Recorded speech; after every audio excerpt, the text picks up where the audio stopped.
All right, so here's the process of selling your home in a nutshell. We'll meet at your property. I'm going to take notes of all the features and benefits of the home. We're going to look at the market in your community. What's your competition like? What's under contract? I'm going to call the agents that have the current homes under contract and ask, where are they in the process? Did they just get started? I mean, we'll see how long the days on market has been, when they accepted a contract, so we can kind of gauge on where approximately they're going to close on as far as timing. And then usually they're not going to tell me what price they have under contract, so we'll have to wait for that to close out. So if we have enough time, we'll look through that. We'll revisit pricing once the homes that are under contract sell. So, okay, we went over pricing, we've decided on a price. Now we schedule photos. We do a nice public MLS write-up. We fill in all the information that you share with us. Then I'm going to send you the MLS PDF. You're going to review everything. Once I have your approval that it is good to go, then we'll either go coming soon or live, depending on what we talk about. So we hit the market. Showings. We coordinate showings. You're going to be notified real time when I know, you know, about a showing request coming through. You'll either manually confirm it or it's automatically approved. So that goes on.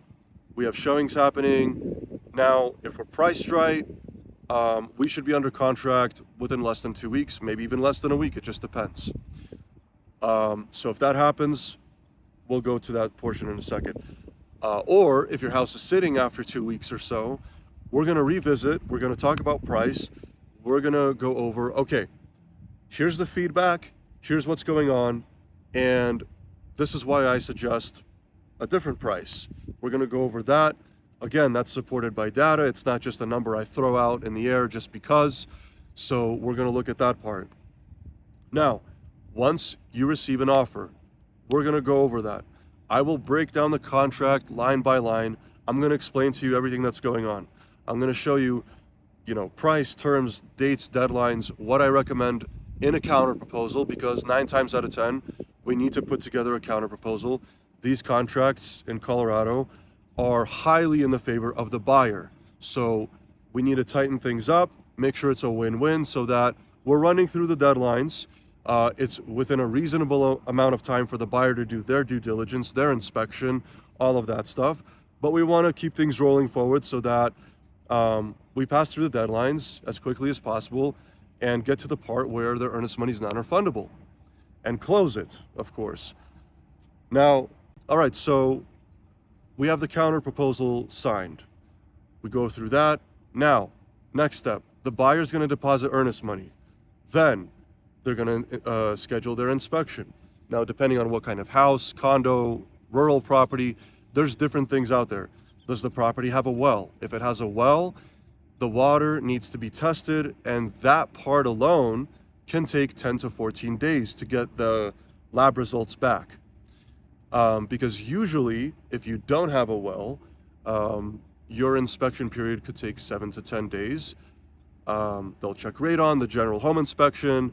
Now, a couple of things that I recommend is have your house pre-inspected before you hit the market.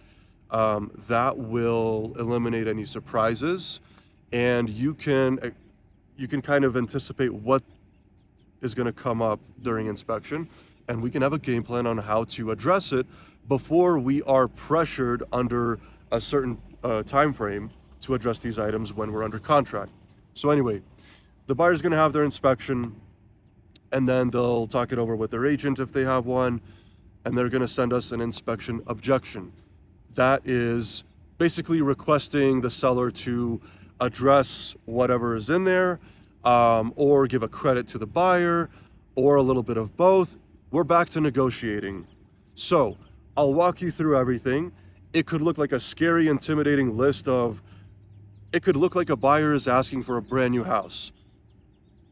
Nothing is perfect. We're going to go through what are the deal breaker items. I'm not interested in handling a $20 repair. We're not dealing with that. We're not wasting our time. Is there something going on with the roof? Okay, that could be a deal breaker. The sewer line, that could be a deal breaker. HVAC, that could be a deal breaker. Plumbing, electrical. People love to throw around health and safety terms. That is very broad and very vague at the same time. It's got to be specific. So we're going to look at the full thing, and we're going to take this list and narrow it down to, like, let's say 3 items. What are the true deal breaker things that we'll handle, and that's going to keep the deal together? And then the rest of those items that might have been ridiculous requests, or they're not that serious, we'll let the buyer handle that when they purchase the home. They can deal with that. We're looking at the big picture only. So we'll go over the inspection. We'll provide them with an inspection resolution. That is where the buyer and the seller sign and agree and keeps the deal moving forward. After inspection, usually that's when the buyer's lender, if it's a financed deal, the buyer's lender will then submit an order for the appraisal after we have the inspection resolution. Appraisals cost some money. They could be, let's say, $700-800 or more. So the buyer doesn't want to pay for that until we know that we're moving forward. Appraisal gets ordered. The appraiser contacts the listing agent. They get in, they do their thing, and then within a few days, let's say between 4 to 5 business days, the lender will receive the report.